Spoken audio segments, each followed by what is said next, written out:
Então, você é ambicioso, você tem grandes sonhos, você quer ser bem-sucedido e, no fundo, você quer viver a vida que sempre imaginou.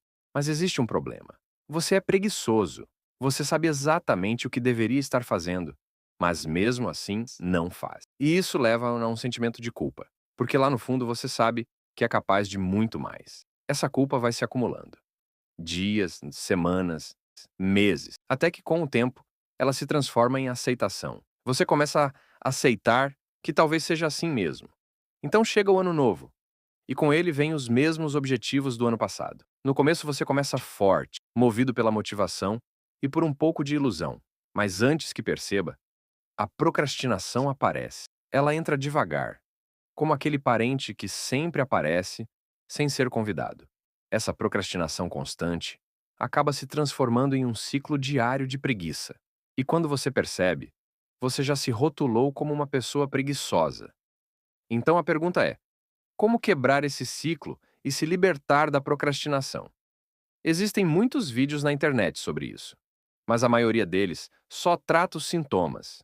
Coisas como apagar redes sociais ou remover distrações. E embora isso possa ajudar no curto prazo, essas soluções não resolvem o problema real. Elas não atacam a raiz da procrastinação. E essa raiz pode ser resumida em uma única palavra: inércia.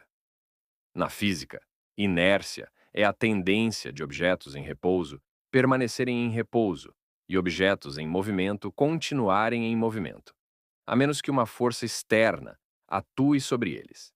Essa é a primeira lei do movimento de Newton. E ela se aplica tanto a tarefas quanto a objetos físicos.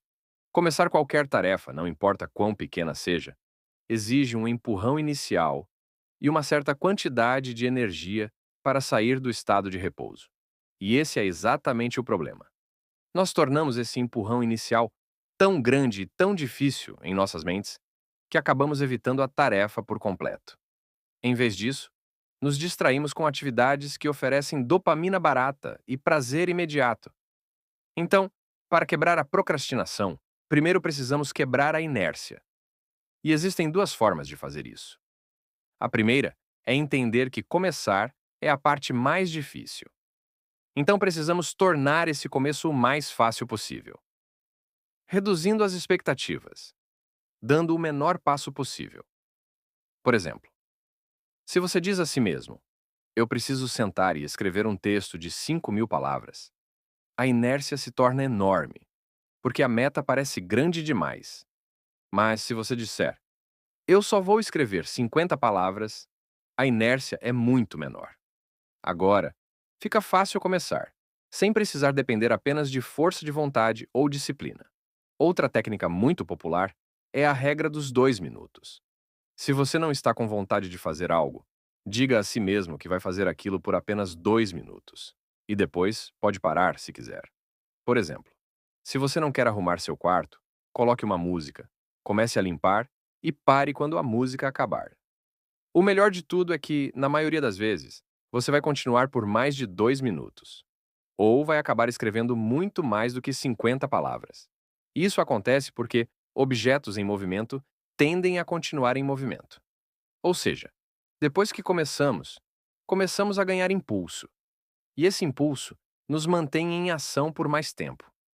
No começo, é como empurrar uma bola morro acima. Mas depois que passamos do ponto de inércia, tudo fica mais fácil. É como descer o morro. Por isso é tão importante que o empurrão inicial seja pequeno e fácil.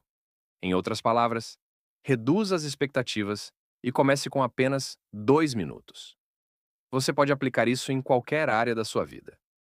Seja indo à academia, trabalhando em um projeto paralelo, cuidando dos seus relacionamentos ou qualquer outra coisa que você consiga imaginar. Como Martin Luther King disse uma vez: você não precisa enxergar toda a escada. Basta dar o primeiro passo.